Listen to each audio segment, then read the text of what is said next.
أرسلناك إلا رحمة للعالمين۔ اے محبوب کریم، ہم آپ کو سارے جہان والوں کے لیے رحمت بنا کر بھیجا۔ سبحان اللہ۔ رحمت کا مطلب ہے شفقت، پیار، محبت، الفت، انس، اپنائیت۔ تو اللہ تعالیٰ نے فرمایا آپ رحیم بھی ہیں، شفیق بھی ہیں، مہربان بھی ہیں، کریم بھی ہیں۔ آپ صرف مسلمانوں کے لیے نہیں، ایمان والوں کے لیے نہیں، بلکہ سارے جہان والوں کے لیے۔ سبحان اللہ، سبحان اللہ۔ سارے جہان والوں کے لیے، سارے جہان والوں کے لیے اللہ نے ایک نہیں، دو نہیں، چار نہیں، ہزاروں جہان بنائے ہیں۔ بے شک، حضور ہر جہان کے لیے اور پھر جہانوں میں رہنے والے ہر ایک کے لیے رحمت بن کر آئے۔ بے شک، سبحان اللہ۔ ایمان والوں کے لیے حضور کی رحمت، حضور کی شفقت، حضور کا پیار، حضور کی محبت۔ فرمایا لقد جاءکم رسول من انفسکم، بے شک تمہارے پاس رسول تشریف لے آئے ہیں جو تمہیں میں سے ہیں۔ عزیز علیہ ما عنتم، تمہارا مشقت میں پڑنا ان پر گراں گزرتا ہے۔ اللہ، مشقت میں امتی پڑے اور دل دکھتا ہے نبی کا۔ کیا بات ہے، سبحان اللہ۔ مشقت امت پر آتی ہے اور دل مضطرب ہوتا ہے نبی کا۔ کتنے مشفق ہیں، کتنے مہربان ہیں۔ فرمایا تمہارا مشقت میں پڑنا، تمہارا تکلیف میں مبتلا ہونا، وہ ان پر شاق گزرتا ہے، ان پر مشکل گزرتا ہے، ان پر بھاری گزرتا ہے۔ اتنے تم پر مہربان ہیں، حریص علیکم، تمہارے بہت چاہنے والے ہیں۔ سبحان اللہ، تمہارے بہت چاہنے والے ہیں۔ اس کی چند مثالیں میں پیش کرتا ہوں۔ آقا علیہ الصلوۃ والسلام رمضان شریف کے مہینے میں نماز تراویح کے لیے تشریف لائے۔ ایک رات نماز تراویح پڑھائی، دوسری رات تشریف لائے۔ خود حضور علیہ الصلوۃ والسلام تراویح پڑھانے والے، پھر تراویح میں قرآن سنانے والے۔ پروانے کیسے نہ آئے، کیا بات، دیوانے کیسے نہ آئے۔ قرآن حضرات جب خوبصورت آواز میں قرآن پڑھتے ہیں، وہ چاہے امام کعبہ ہو، امام حرم نبوی ہو، تو لوگ آنسو بہاتے ہیں، اش اش کرتے ہیں، اور جی چاہتا ہے کہ تلاوت ہوتی رہے اور ہم سنتے رہیں۔ یہ تو 14 صدیاں گزر جانے کے بعد بھی قرآن پڑھنے والوں کی زبان میں، ان کے لہجے میں، ان کی آواز میں یہ تاثیر ہے۔ جب خود رحمت للعالمین نبی قرآن پڑھتے ہیں، کیا بات ہے، سبحان اللہ، سبحان ایک اللہ۔ رات آپ نے تراویح پڑھائی کچھ لوگ، دوسری رات جب آئی تو لوگ اور زیادہ آ گئے۔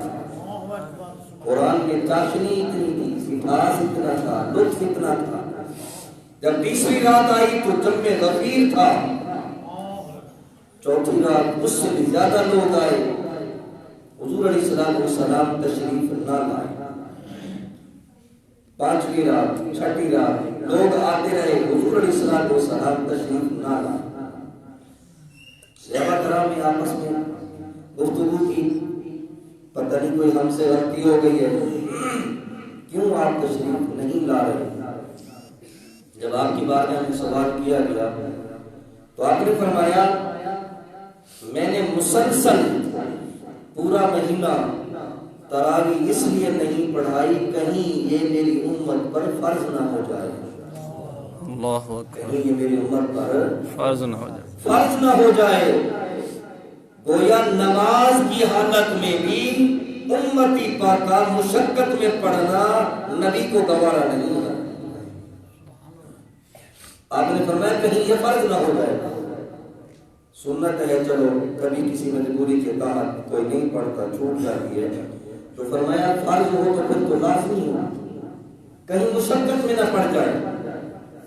اسی طرح جب حج فرض ہوا تو آپ نے اعلان فرمایا وَلِلَّهِ عَلَى النَّاسِ حِجُّ الْبَيْتِ مَنِ اسْتَطَاعَ إِلَيْهِ سَبِيلًا، کہ صاحب استطاعت پر حج فرض کر دیا گیا، لوگوں تمہارے اوپر حج فرض کر دیا گیا ہے۔ ایک صحابی بیٹھے ہوئے تھے، انہوں نے کہا یا رسول اللہ کل عام ہر سال حج فرض؟ آپ نے اس کی بات کی طرف دھیان نہ دیا، توجہ نہ دی۔ اس نے پھر آ کر پوچھا کل عام ہر سال حج فرض؟ آپ نے رخ دوسری طرف پھیر دیا۔ اس نے پھر آ کر پوچھا کل عام، کیا ہر سال حج فرض ہے؟ آپ خاموش رہے۔ بعد میں آپ نے فرمایا اگر میں نعم کہہ دیتا اور کہہ دیتا کہ ہاں تو ہر سال حج فرض ہو جاتا، اللہ صاحب استطاعت پر، مالدار پر۔ فرمایا پھر مشقت، تو گویا حج کے معاملے میں بھی امتی کا مشقت میں پڑنا آپ پر گرا گزرتا ہے، وہ بھی گوارا نہیں ہے۔ اتنے میں ہر بات، اتنے مشفق ہیں، نماز پڑھا رہے ہیں، باجماعت نماز، خواتین بھی آ کر نماز پڑھتی تھی، ابتدا میں جماعت کے ساتھ نماز پڑھتی تھی۔ ایک عورت کے بچے کے رونے کی آواز آئی، نماز مختصر کر دی۔ ظاہر ہے ماں ہے، ماں کی ممتا ہے، دل میں خیال آئے گا، دھیان آئے گا کہ بچہ گر نہ جائے، کہیں بچے کو چوٹ نہ لگ جائے، کہیں اس کو تکلیف نہ ہو جائے، تو سلام پھیرا، جلدی جلدی نماز مختصر فرمائی۔ فرمایا تاکہ وہ عورت جا کر اپنے بچے کو سنبھالے اور اس کی سنبھال کرے، گویا ایک ماں کے لیے کہ کہیں اس پر مشقت نہ آئے کہ اپنے بیٹے کی وجہ سے، اپنی اولاد کی وجہ سے، بچے کی وجہ سے آپ نے نماز مختصر فرمائی۔ تو گویا ایک امتی کا مشقت میں پڑھنا بھی حضور پر گرا گزرتا ہے۔ قرآن فرماتا ہے عزیز علیہ ما عنتم، تمہارا مشقت میں پڑھنا ان پر گرا گزرتا ہے، یعنی اتنا بھی گوارا نہیں ہے۔ جمعہ کا خطبہ مختصر فرما دیتے ہیں، کہیں ایسا نہ ہو کہ کوئی اس وجہ سے مشقت میں پڑ جائے۔ تو آقا علیہ الصلوۃ والسلام اتنے بڑے مشفق ہیں، مہربان ہیں، رحمت بن کر آئے ہیں امتیوں کے لیے، مسلمانوں کے لیے، ایمان والوں کے لیے۔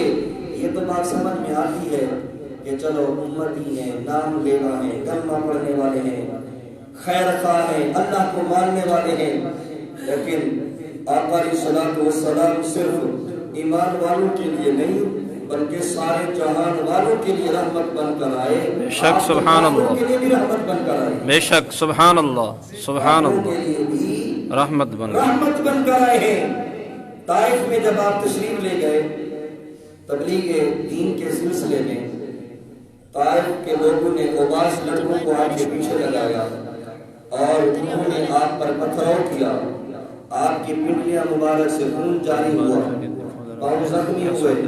آپ ایک پہاڑ کی اوٹ میں تشریف لائے، صدیق اکبر عرض کرتے ہیں یا رسول اللہ ان کے لیے بد دعا کریں۔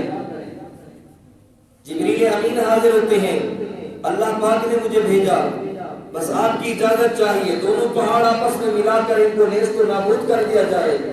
حضور علیہ الصلوۃ والسلام ان پتھر مارنے والوں کے لیے اور اوباش لڑکوں کے لیے، طائف والوں کے لیے بد دعا نہیں فرماتے بلکہ دعا فرماتے ہیں، سبحان اللہ، سبحان اللہ، بلکہ ان کے لیے بھی دعا فرماتے ہیں۔ اللہم اہد قومی فإنہم لا یعلمون، اے میرے پروردگار میری قوم کو ہدایت عطا فرما کہ وہ نہیں جانتے، اے پروردگار انہیں ہدایت نصیب فرما۔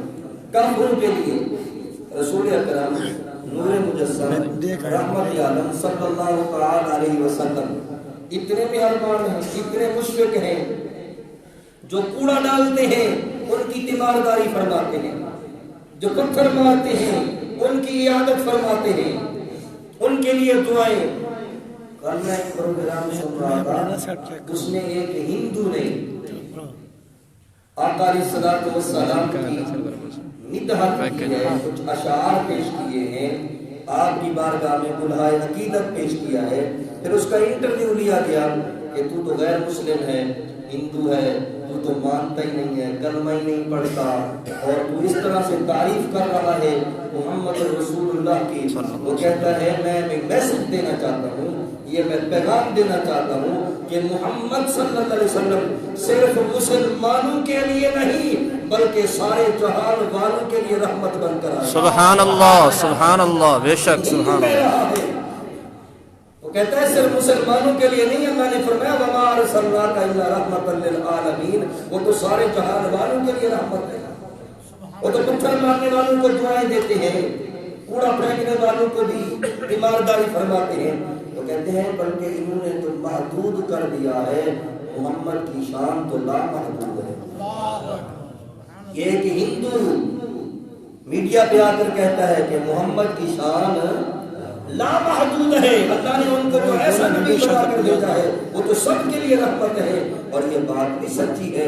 قرآن فرماتا ہے کہ وہ وما ارسلناک الا رحمۃ للعالمین، وہ سارے جہان والوں کے لیے رحمت بن کر آئے۔ کیا بات ہے، سبحان اللہ، سبحان اللہ۔ ابو جہل نے ایک مرتبہ گڑھا کھودا کہ آپ صلی اللہ علیہ وسلم صبح صبح اٹھ کر آتے ہیں بیت اللہ کی طرف عبادت کے لیے، تو اس میں گر جائیں گے، اوپر اس نے پتے ڈال دیے، گھاس ڈال دیا۔ رات کو خواب آیا ابو جہل کو، اونٹنی تمہاری جا رہی ہے چھوٹ کر، وہ اسی کو پکڑنے کے لیے اسی راستے پر بھاگا، اس کے خیال سے ہی نکل گیا کہ میں نے یہاں پر گڑھا کھودا تھا، جو گڑھا اس نے حضور کے لیے کھودا خود رات کو اسی کے اندر جا گیا، خود اسی میں جا گیا۔ یہ مثال حقیقت ہے کہ جو کسی اور کے لیے کھودتا ہے خود اس میں جا کے گرتا ہے، خود گرا اس میں۔ رات گزر گئی، صبح ہوئی، لوگ آئے اس کو نکالنے کے لیے، رسیاں ڈالتے ہیں، سیڑھیاں، لیکن گڑھا اور نیچے اور گہرا اور گہرا، تھک ہا کر ابو جہل بھی کہتا ہے اگر اس مصیبت سے مجھے نکالے گا تو محمد ہی نکالے گا۔ کیا بات، سبحان اللہ، بے شک سبحان اللہ، اگر اس سبحان اللہ، نکالے گا تو محمد ہی نکالے گا۔ صلی اللہ علیہ وسلم۔ آپ تشریف لائے، آپ نے یہ نہیں کہا یہ تو دشمن ہے مرنے دو اس کو، آپ تشریف لائے، آپ نے ہاتھ میں ہاتھ دیا، اس کو نکال کے باہر پھینکا، اور باہر نکلتے ہی کہتا ہے آپ تو بہت بڑے جادوگر ہیں۔ اللہ اکبر۔ کہ لوگوں نے اتنی کوشش کی ہے نکالنے کے لیے، نکال نہیں سکے، آپ نے ہاتھ ایسے کیا ہے اور نکال کے باہر پھینک دیا۔ اور اس کو اندھے کو یہ پتا نہیں تھا یہ تو دنیا کا زمین پر گڑھا ہے، اللہ فرماتا ہے میرا نبی تو لوگوں کو جہنم کے گڑھے سے نکال کر دینا۔ کیا بات ہے، سبحان اللہ، بے شک سبحان اللہ۔ یا ایھا الذین آمنوا اذکروا نعمت اللہ علیکم، ایمان والو اللہ کا احسان یاد کرو۔ اذ جاءتکم، اذ کنتم اعداء، فرمایا تم تو ایک دوسرے کے دشمن بنے ہوئے تھے، فألف بین قلوبکم، اس نے تمہارے درمیان محبت پیدا فرما دی، فأصبحتم بنعمتہ اخوانا، تم پھر ایک دوسرے کے بھائی بھائی بن گئے، تم تو دشمن بنے ہوئے۔ اور پھر ارشاد فرمایا وَكُنْتُمْ عَلَى شَفَا حُفْرَةٍ مِّنَ النَّارِ، فرمایا تم تو جہنم کے کنارے پر پہنچ چکے تھے، فَأَنْقَذَكُمْ مِنْهَا، اس رب کریم نے حضور کے صدقے تمہیں جہنم سے بچا لیا، تمہیں جہنم سے۔ لوگ ایک دوسرے کے دشمن بنے ہوئے تھے، قبیلہ قبیلے کا دشمن، خاندان خاندان کا دشمن، قوم قوم کی دشمن، بھائی بھائی کا دشمن۔ یہ تو مصطفیٰ کریم صلی اللہ علیہ وسلم کی رحمت ہے کہ اس نے محبتیں پیدا فرما دی، سبحان اللہ، سبحان اللہ، پیار پیدا فرما دیا اور جہنم کے کنارے سے بچا لیا۔ سبحان اللہ۔ فرمایا اس کی رحمت ہے، اس کا فضل ہے۔ اسی طرح سے میرے آقا کریم صلی اللہ علیہ وسلم صرف ایمان والوں کے لیے نہیں یا صرف کافروں کے لیے نہیں بلکہ سارے جہان والوں کے لیے رحمت بن کر آئے۔ آقا علیہ الصلوۃ والسلام کی تشریف آوری سے پہلے عورت کا کوئی مقام نہیں تھا، کوئی عزت نہیں تھی، کوئی ویلیو نہیں تھی، یہاں تک کہ اگر کسی عورت کا خاوند فوت ہو جاتا خود اس کے بچے اس ماں کے گلے میں رسی ڈال کر بازار میں پھراتے تھے اور بولیاں لگاتے تھے اور بیچنے کے لیے لے جاتے تھے. کوئی ہے جو اس کو خرید لے؟ اللہ اکبر. لوڈی بنا دیا جاتا, نکرانی بنا دیا جاتا, خادمہ بنا دیا جاتا, یا میراث میں تقسیم کر دیا جاتا جیسے مال تقسیم ہوتا ہے. کسی کے حصے میں گاڑی, کسی کے حصے میں بنگلہ, کسی کے حصے میں سواری, کسی کے حصے میں پلاٹ, کسی کے حصے میں کچھ. اسی طرح سے ماں بھی کسی کے حصے میں تقسیم ہو کر میراث میں چلی جاتی اور آگے وہ بیچتا یا غلام خادمہ بنا کے رکھتا, نکرانی بناتا. یہاں تک کہ قرآن فرماتا ہے گھروں کے اندر بند کر کے رکھ دیتے اور ماں روتے روتے ساری زندگی ایک کمرے کے اندر مر جاتی, لیکن اس کے چھٹکارے کا کوئی راستہ نہیں تھا. اللہ آقا علیہ الصلوۃ والسلام تشریف نہ لاتے, وہ اسی طرح کی زندگی گزارتے. یہ تو میرے آقا کا کرم ہے, آپ تشریف لائے اور لوگوں کو فرمایا الجنت تحت اقدام الامہات. لوگوں, ماں وہ ہے جس کے قدموں میں اللہ نے جنت رکھ دی ہے. سبحان اللہ, سبحان اللہ. اس کے قدموں میں اللہ پاک نے جنت رکھ دی, جنت رکھ دی. اللہ اکبر. آقا کریم صلی اللہ تعالی علیہ وسلم نے پھر ماں کا مقام بتایا. خود عملی طور پر آپ نے اسوہ حسنہ پیش کیا, اماں حلیمہ کی خدمت فرما کر لوگوں کے سامنے عملی نمونہ پیش فرمایا اور لوگوں کے اندر احساس پیدا فرمایا. اللہ نے ماں کو بڑا مقام دیا ہے, بڑی عزت دی ہے. اسی طرح سے عورت کا دوسرا روپ بیٹی کی صورت میں. عرب کے لوگ, زمانہ جہالت کے لوگ بیٹی کو اپنے لیے ذلت سمجھتے تھے, رسوائی کا سبب سمجھتے تھے, ننگوار کا باعث سمجھتے تھے. قرآن فرماتا ہے اذا بشر احدهم بالانثى ظل وجهه مسودا وهو كظيم. فرمایا جب کسی گھر میں بیٹی کی خبر پہنچتی, باپ کا منہ کالا سیاہ ہو جاتا, غصے میں بھر جاتا. یتبارا من القوم من سوء ما بشر به. فرمایا لوگوں سے منہ چھپاتا پھرتا. کون سا منہ لے کر معاشرے میں لوگوں کے سامنے جاؤں, کیا کہیں گے اس کے گھر میں بیٹی پیدا ہو گئی ہے. ایمسکہ علی ہون ام یدسہ فی التراب. بڑا بغیرت وہ شخص اپنے آپ کو سمجھتا جو اپنے ہاتھوں سے اپنے گھر میں پیدا ہونے والی بیٹی کو خود زندہ دفن کرتا. اللہ اکبر. خود زندہ درگور کرتا. اتنا سفاک معاشرہ ہو چکا تھا, اتنا ظالم معاشرہ ہو چکا تھا, اتنے سنگ دل لوگ ہو چکے تھے, اتنا ظالمانہ سلوک بیٹی کے ساتھ کیا جاتا تھا. آقا کریم صلی اللہ علیہ وسلم تشریف لائے, آپ نے اپنی بیٹی کو وہ عزت دی, وہ مقام دیا, وہ ویلیو دی. آپ علیہ الصلوۃ والسلام کی بیٹی جب زہرا پاک تشریف لاتی, آپ اس کے استقبال کے لیے کھڑے ہو جاتے. کیا بات ہے, سبحان اللہ. نبوت کھڑی ہو جاتی تھی, کھڑے ہو کر آپ استقبال فرماتے, بیٹی کی پیشانی پہ بوسہ دیتے, اپنی مسند پر بٹھا دے اور لوگوں کو یہ سبق دیتے. فرمایا اللہ نے جس کو بیٹی دی ہے اس نے اس کی تعلیم کا بندوبست کیا, اس کی پرورش کی, اس کو ادب سکھایا اور بالغ ہونے پر اس کی شادی کر دی, رخصت کر دی. فرمایا وہ باپ خوش ہو جائے, قیامت والے دن میں اس کو اپنے ساتھ جنت میں لے کر جاؤں گا. سبحان اللہ, سبحان اللہ. یہ اپنی بیٹی کو مقام دیا, بیٹی کے لیے رحمت بن کر آئے. بیوی کے لیے سرکار مدینہ صلی اللہ تعالی علیہ وسلم نے فرمایا جیسے تمہارے حقوق ہیں تمہاری بیویوں پر, اسی طرح سے ان کے بھی تمہارے اوپر ویسے حقوق ہیں. ہن لباس لکم وانتم لباس لہن. فرمایا قرآن فرماتا ہے جیسے تم ان کا لباس ہو وہ تمہارا لباس ہے. جیسے تم کھاتے ہو انہیں بھی کھلاؤ, جیسے تم پہنتے ہو انہیں بھی پہناؤ. اور میں جیسے تم گھروں میں زندگی گزارتے ہو ان کو بھی گزارنے کا حق ہو. آقا کریم صلی اللہ تعالی وسلم نے عورت کو ہر حیثیت سے عزت دی ہے, چاہے وہ ماں کی حیثیت سے ہو, بیٹی کی عزت سے ہو, حیثیت سے ہو, بہن کی حیثیت سے ہو, بیوی کی حیثیت سے ہو. ہر لحاظ سے ان کے حقوق بیان فرما کر آپ نے عورت کو بھی عزت مقام دے کر اپنے رحمت ہونے کا ثبوت دیا. سبحان اللہ. عورتوں کے لیے بھی رحمت, بیواؤں کے لیے رحمت. زمانہ جاہلیت میں بیوہ کی کوئی قدر نہیں, کوئی مقام نہیں ہے، بلکہ وہ تو آج بھی کچھ معاشرے میں اور کچھ قوموں میں اور کچھ لوگوں میں آج بھی ستی کی رسم جو ہے وہ موجود ہے۔ آقا علیہ الصلوۃ والسلام نے بیواؤں سے نکاح فرما کر انہیں اپنے گھر میں بسا کر انہیں مومنوں کی مائیں بنا کر آپ نے لوگوں کو یہ میسج اور پیغام دیا ہے یہ بھی اللہ کی باندیاں ہیں۔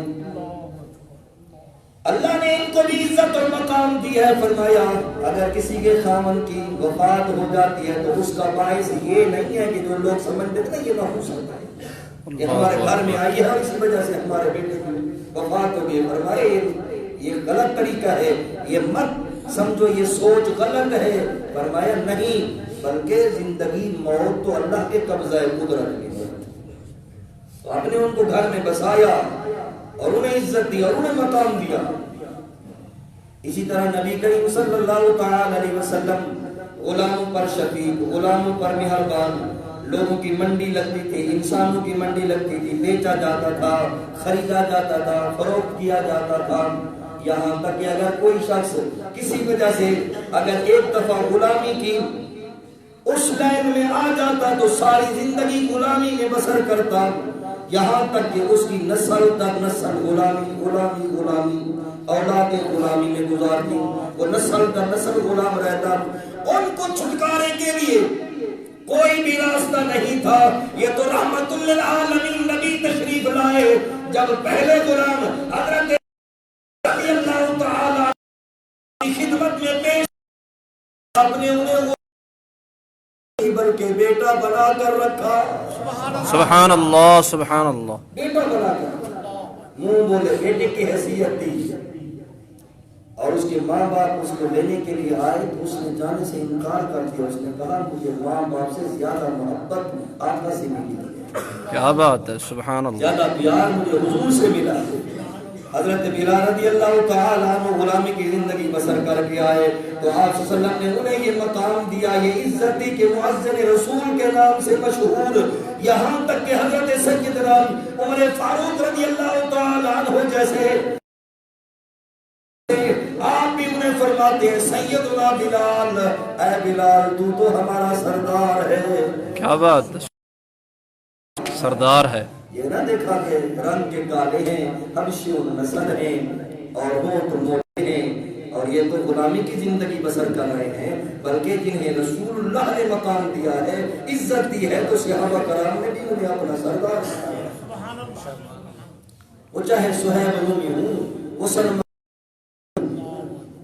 وہ عمار یاسر ہوں، وہ بلال حبشی ہوں، جس کو بھی دیکھو اسی کو چمکتا دمکتا ستارہ بنا دیا۔ اور پھر لوگوں کو ترغیب دی، فرمایا اگر کسی کا روزہ ٹوٹ گیا ہے اس کا کفارہ ادا کرنا چاہتا ہے غلام آزاد کروا دے، قسم ٹوٹ گئی ہے کفارہ ادا کرنا چاہتا ہے غلام آزاد کروا دے، ویسے بھی غلاموں کو آزاد کرواؤ، اتنا اجر ملے گا، اتنا ثواب ملے گا۔ بتانا یہ چاہتے تھے لوگوں ان کو آزادی دلواؤ، آزادی دلواؤ، آزادی دلواؤ، تاکہ یہ رسم ختم ہو جائے اور لوگ اللہ کے بندے آزاد ہو کر زندگی گزارے بسر فرمائیں۔ سبحان اللہ سبحان غلاموں کے اللہ، لیے رحمت بن کر بے شک، ورنہ یہ رسم کب ختم ہوتی، کوئی ختم ہونے دیتا، سردار ختم ہونے دیتا۔ یہ تو آپ کو غلامی والا دور نہیں ہے، لیکن سوچ جن کی وہ ہے، انہوں نے جو امراء طبقہ ہے، جو امیر طبقہ ہے، جو سردار طبقہ اپنے آپ کو سمجھتا ہے، انہوں نے لوگوں کو ویسے غلام بنائی، سوچ ان کی غلامانہ بنائی ہوئی۔ لوگ تو آپ بھی نہیں چاہتے، اگر اس سے چھٹکارا دلوایا ہے تو حضور نے آپ غلاموں کے لیے بھی رحمت بن کر آئے، بے شک، یتیموں کے لیے رحمت۔ سرکار دو عالم صلی اللہ تعالی علیہ وسلم ارشاد فرماتے انا وکافر الیتیم یوم القیامہ، فرمایا لوگوں میں اور یتیم کی کفالت کرنے والا قیامت والے دن ایسے ہوں گے جیسے دو انگلیاں ہیں، فرمایا وہ میرے ساتھ جنت میں جائے گا، بے شک، سبحان اللہ، میرے ساتھ جنت میں جائے گا۔ اگر کوئی یتیم ہے تو اس کے سر پر دست شفقت کرو، اس کو بھی اپنے بچوں جیسا سمجھو، فرمایا اس کو یہ احساس نہ ہونے دو کہ اس کے باپ کا سایہ سر سے اٹھ چکا ہے، احساس محرومی کا شکار نہ ہو، جو خود کھاؤ اس کو کھلاؤ، جو خود پیو اس کو پلاؤ، جہاں خود رہو اس کو بھی رہائش دو، یہاں تک کہ فرمایا اس کے ساتھ انسان کا مال زیادتی کے ساتھ ظلم کے ساتھ مت کھاؤ، فرمایا اسے بھی سمجھ دلاؤ، تعلیم دلاؤ، جب وہ سمجھدار ہو جائے تو اس کے باپ کی جائیداد پراپرٹی امانت اس کے حوالے کر دو، حوالے کر دو۔ یہ نہیں ہے کہ قبضہ کر دو اور اپنے پنجے گاڑ لو کہ یتیم ہے، بچہ ہے، کیا کرے گا، نہیں، خیال رکھو۔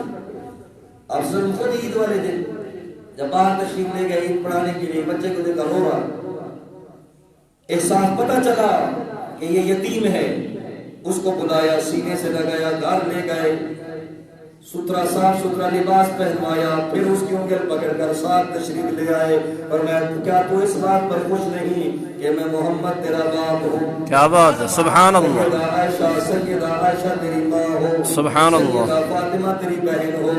سبحان اللہ، کتنا خوش قسمت ہے جس کو آقا کریم نے سینے سے لگایا، سبحان اللہ، سبحان اللہ، آقا کریم نے سینے سے لگایا اور یتیم کی کفالت کا حکم دیا، اور فرمایا جس گھر میں اگر کوئی یتیم ہے تو سمجھو خدا کی رحمت ہے۔ اسی طرح سے آقا کریم صلی اللہ علیہ وسلم صرف انسانوں کے لیے نہیں بلکہ جانوروں کے لیے بھی رحمت بن کر آئے۔ ایک مرتبہ صحابہ کرام رضوان اللہ علیہم اجمعین نے ایک کبوتری کے بچے اس کے گھونسلے سے اٹھا لیے اور وہ آقا کی بارگاہ میں پڑپڑانے لگی، چہچہانے لگی، آوازیں نکالنے لگی۔ آپ نے فرمایا میرے صحابہ ردو ولدہا، اس کے بچے اس کے حوالے کر دو، بچوں کی وجہ سے اس کو تکلیف نہ پہنچے۔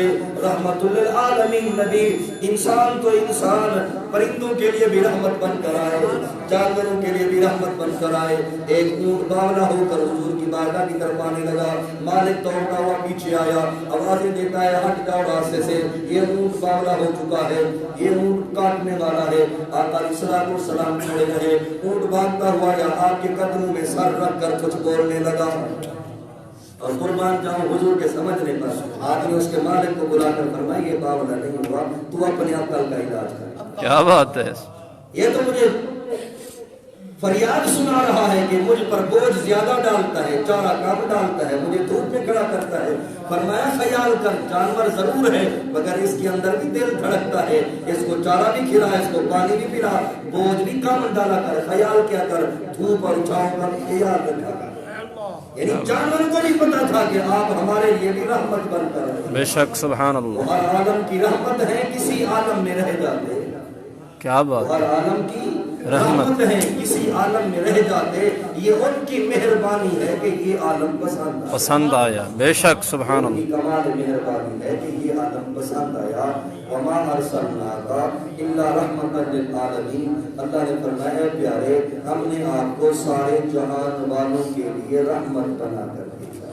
بے شک، اللہ رب العزت ہمیں سرکار کی رحمت نصیب فرمائے۔